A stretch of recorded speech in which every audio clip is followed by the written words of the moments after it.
Hello guys, Assalamualaikum. Welcome to Encik Apek Channel. So, untuk video kali ini kita buat sedikit tutorial untuk tukar spark plug untuk Modenas Elegant 250. So, sebelum ni saya bawa pergi bengkel dan bengkel tu dia tukarkan spark plug kepada model ni lah, DPR8EA9. Yang ini LC punya tau, Yamaha LC punya. Jadi yang ni tak sesuai untuk Modenas Elegant sebab yang ni jenis plug sejuk. So hari ni kita nak tukar dengan plug daripada Kimco. Yang ni kita order online, nanti link saya sediakan. Yang ni saiz DPR 7EA9. Yang ni compatible untuk Modenas Elegant lah. Sebenarnya dia punya, kalau original punya spark plug DPR 6EA9. Yang ni 7EA9. Okay, jom kita tengok macam mana cara nak tukar. So sekarang kita buka dulu skru yang ada ni. Dia ada beberapa skru. 1, 2, 3, 4. Ini dah hilang dah. Lepas tu kat tengah ni 5, 6. Lepas tu dekat depan sana skru kerusi 7, 8. Dan skru dekat sinilah. Okay, so sekarang kita gunakan nombor 10. Ini nombor 10. Dan kita try pakai impact tak marah. Yang ni pun korang boleh tengok description. Yang ni 500 Nm. So jom.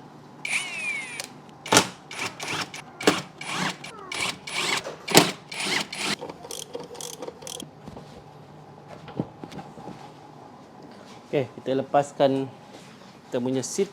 So yang ni basically kita boleh angkat lah. Dan bawah ni ada satu wire yang kita kena lepaskan dulu. Ni wire lampu dalam lah. Kita just tarik je lah wire ni. Right.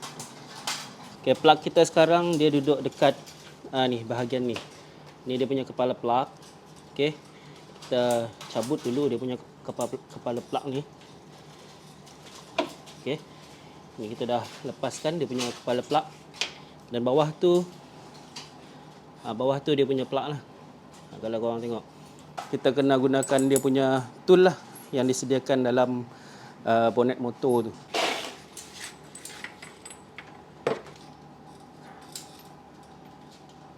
Ni dia. Plug ni agak baru lagi sebenarnya, cuma dia tak sesuai dengan motor Modenas Elegant. So saya prefer untuk tukar lah. Okay, yang ni original Kimco. Original Kimco ni DPR 7. Yang ni compatible untuk Modenas Elegant. Sesuai untuk ride harian lah. Ni 8, ni 7. Okay, ni baru pakai sekejap ni. Dah ni hitam. Right, so sekarang kita pasang kat dalam.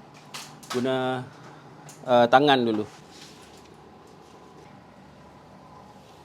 Bila dah pasang, kita try ketatkan lah dengan dia punya tool ni.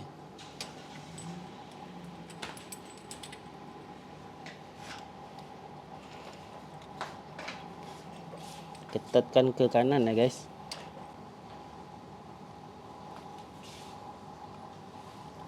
Okay, sekarang kita pasangkan balik dia punya kepala plug ni.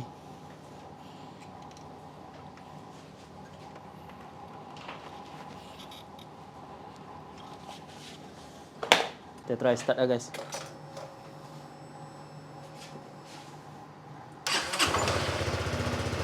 Kita dah settle, pasang, dah berfungsi. Sekarang kita pasang balik lah dia punya seat ni.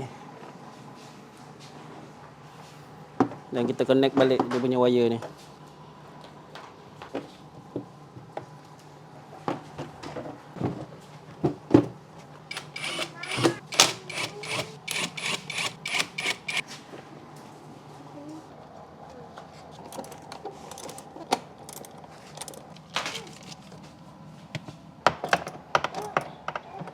Berakhirlah kita punya projek untuk tukar spark plug Modenas Elegant 250. Harap video ni membawa manfaat kepada semua.